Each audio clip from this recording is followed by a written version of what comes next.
Hey guys, welcome back to the channel. Welcome back to another match preview. This is West Ham versus Chelsea. Hopefully you can hear me okay. I'm literally like right next to the ocean and it's very loud. But I'm still on vacation. I'll be back in my usual space next week. So just put up with me for a couple more days. But this is West Ham versus Chelsea preview. In this video, I'm going to be going over all of the key points that you need to know from Maurizio Pochettino's press conference, injury news, West Ham analysis, starting 11 prediction. I think that there could be some interesting things going on there. So I put together two starting 11s for you.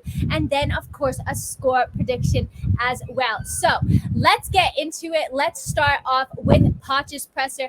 And, of course, the big talking point of the day was Caicedo and Lavia. And he was asked whether or not they're going to be ready to start for Chelsea versus West Ham. His response was, I think we need to assess them. We have one more day to assess them, but it's been a very stressful week for Moises and Romeo. It's easy to say that they will be involved in the game on Sunday, but I think the most important thing is to avoid risk and not rush with them. If they're ready by tomorrow, they will be involved. If not, we're going to wait a few more days to be fully involved with the squad. So obviously, Poch isn't going to give too much away, nor should he. I think if I had to guess, there's a chance that we probably see Caicedo start because he's the club's record transfer, a British record transfer. I think that he would be ready to kind of just plop into the starting 11, and maybe we see Lavia start or start getting more integrated in the next couple of days/weeks.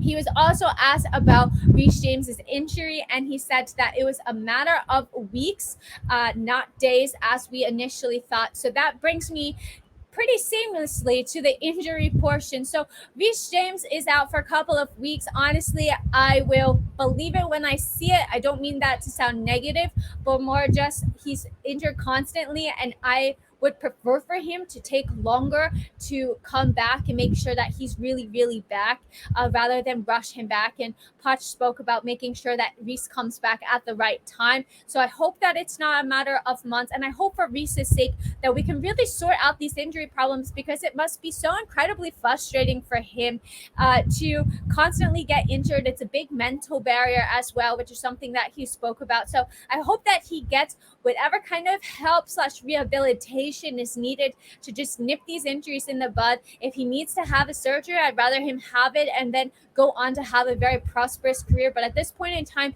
it's really interfering. And being Chelsea captain, he really needs to be on the pitch week in, week out. So we need to find a solution for these injuries. Badiashile and Broya are both in the mix of coming back on the earlier side. And I thought it was interesting that Poch was asked about what are Chelsea going to do with the amount of injuries that you have? Are you going to look to reinforce in the market?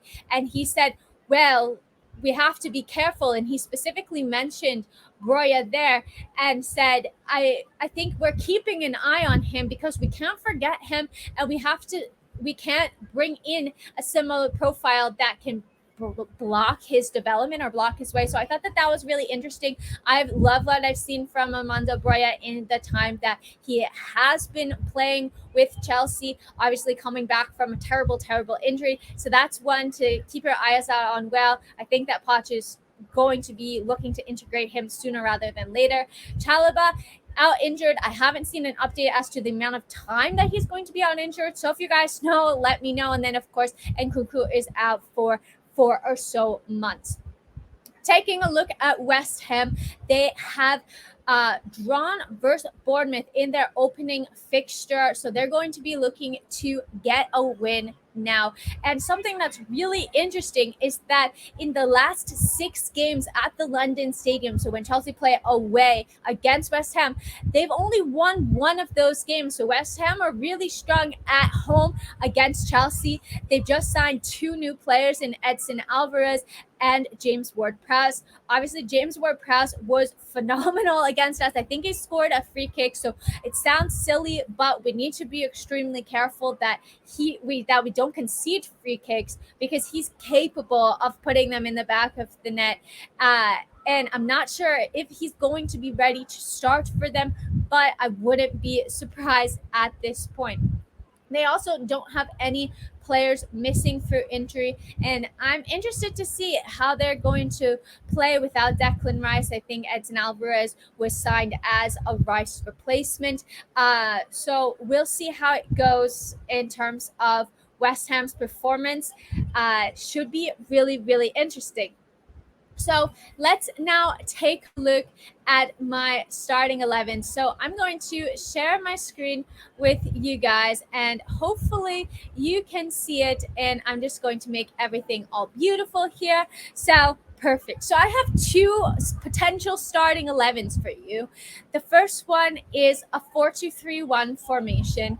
Sanchez in goal, officially taking over the number one shirt. I think that he's going to be Chelsea's starting goalkeeper. Not sure if we're looking for any goalkeepers in the market anymore. And the back four of Malo Gusto, Thiago Silva slash Disasi. Could go either way. Honestly, it's a 50-50 for me at this point. Just worth mentioning, I'm not sure which one we're going to see starting. I think over the course of this season, maybe we're going to see Thiago Silva phased out a bit and bring Disasi in.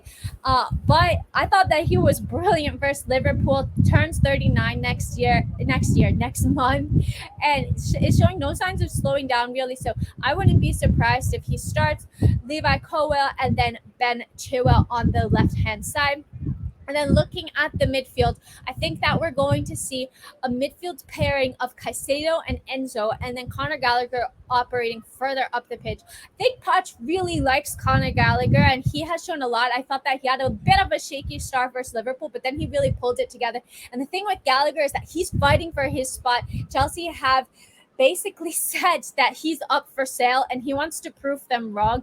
So I think that Poch really rates him, and I think that we're going to see him start. And what I like about this is that you have Conor Gallagher, who could get back in that new six role, but Caicedo is going to be the one protecting. So it allows Conor Gallagher or Enzo Fernandez the freedom and the ability to be versatile, to move forward, and to do the things that they're really good at doing. And Conor Gallagher, I think, could have potentially a pretty free role because he's so versatile, but we could potentially see Chukwuemeka start in there as well. It's just really an open bag. And then in the front, I have opted for Sterling, Jackson, and Mudryk. I don't know what Mudryk needs to do to start. I think that he shows real good signs. I don't know if he's necessarily going to start, but I would like to see him start. So I'm basically manifesting it. And then I think Raheem Sterling keeps his spot on the right-hand side. But Madueke still had just come back from injury versus Liverpool. He made the bench. I personally would love to see Madueke start, but I just don't know if he's 100% ready. So maybe we could see an appearance from him off the bench.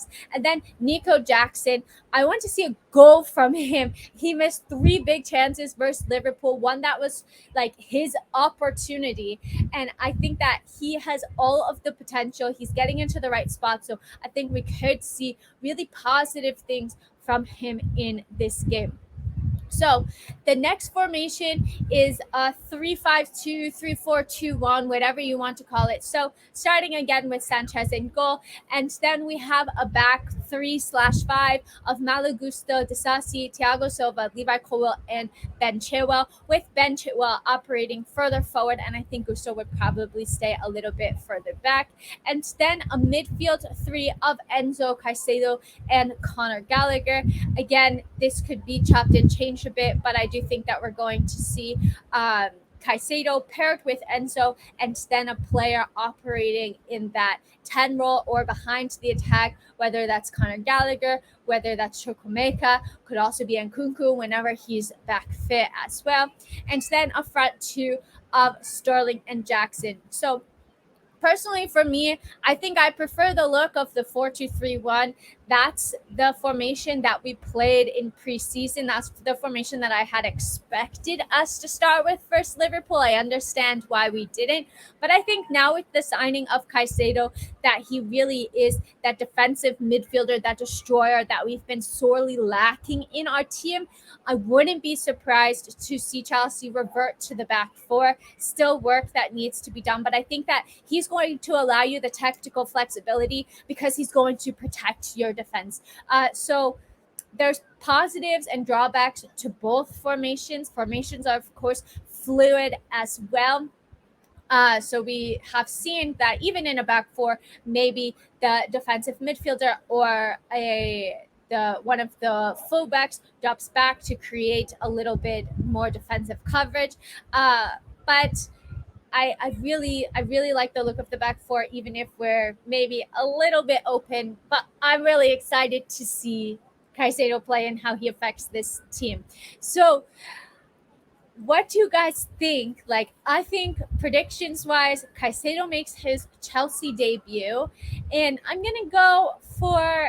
I'm feeling a 2-1 Chelsea win. I feel that we still need to shore up the defense, especially having like new players come in. Caicedo hasn't had that much time to train with the team. Gusto is going to be starting now. So I feel like there could be a mistake in that side. But honestly, I thought that we looked really good versus Liverpool. Their goals were just like superbly taken as well. But there is room for improvement in terms of the defense. Hopefully we score more than 2 goals. I don't know. Like my heart is telling me like just say 3-0 or 2-0, but my head's saying 2-1. So I'm gonna go for a 2-1 score prediction. Make sure to let me know what yours is in the comments down below. I hope that you guys enjoyed this video. If you did, make sure to sub to the channel, like, comment, just interact, because it helps other people to find my content and my channel as well. What are your score predictions? Drop them down in the box below. And I hope that you guys enjoyed the game. I hope that we have a Chelsea win. I'll be back after the match for a live stream, and I should be back home at that point. So hopefully there's not so much background noise. I don't know if you guys can see, like the beach is literally right there. I mean, it's so beautiful, but hopefully not like too annoying for you. So hope you guys have a great rest of your day, evening, whatever time you're watching this. And until next time, I'm out. Bye.